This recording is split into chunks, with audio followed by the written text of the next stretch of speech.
G'day, good to see you again. G'day, you too. How are you? Not too bad, have a seat. That's good, thanks very much. I don't think we've seen each other since the trading floor days, when I was on the trading floor a long time ago. Yeah, a long time ago. Yeah. About right, yeah, trading floor. Look, so I'll give you my card, look, given this is the first time we've met in a long time, I just thought I'd give you a little bit of background about Minc. Sure. So what's so different about Minc? Well, remember when we first started in the market, you know, when I started up in Queensland, there used to be a $5 order fee for every time someone gave you an order. And the first, I think it was the first $5,000 you paid 2.5%. Yeah, those were the days. Yeah. Those were the good days. But things have changed since then. Yeah. Look, basically, Minc is a bit different. I think the old stockbroking model is broken. I'm the only, as far as I'm aware, I'm the only CEO who uses Twitter or SMSs and the internet the way I do. I don't think other people do that. If that's the case, what's the point of an old advisor like me, though? Well, old advisors like you have a valuable personal franchise.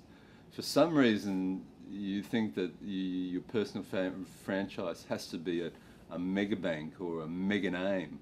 But, you know, over the last 12 months, all these mega banks and mega names have changed.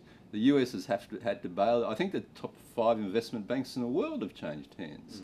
So people say to me, "Oh, how do we know that, you know, Minc is going to last?" And it's quite funny. I've had a friend ask me from one of the major banks, "Or how do we know it's going to last?" And I said, "But haven't you been taken over? And doesn't the US government back you now?" Yeah, I'm not sure I follow. Well, the trouble with stockbrokers, it's a bit like teaching. Is that if you're a good teacher, they make you the headmaster. There's no relationship. In stockbroking, if you write the most business, they make you the head of the desk and eventually you're CEO. But there's no relationship between the old CEO, the guy who used to write the business and now runs a business in a different world where technology is so important. So what's so different about Minc? Well, the major thing is, we use technology a fair bit, but, you know, for someone like yourself, someone as experienced as yourself, that's not important to me. You own a client base. It's your client base. It's your franchise. At where you are now, I think you get paid 40 or 45% of every dollar you write. At Minc, you get 70%. Now, why don't you get 70% where you are now? Why don't you own the clients? Why does your company own your clients? Like, no matter where you go, those clients are going to follow you. It's your own personal franchise. Yeah. Well, as you said, at Megabank, my current employer, I get paid about 42%. But how can Minc possibly work?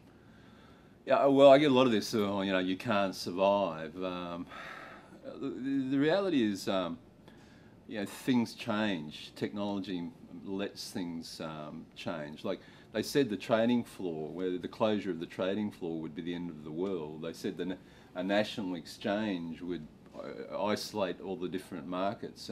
There's been additions like derivatives and warrants, and third-party clearing will never work, and online broking will never work. Yeah. But the reality is all these things work, and for an advisor who owns a franchise like yourself, why do you only get paid 40 or 50%? You should have the majority of it. Yeah. I see your point. Things change, yeah. Yeah, things change over time. Yep. The most important thing for you to think about is that it's your franchise.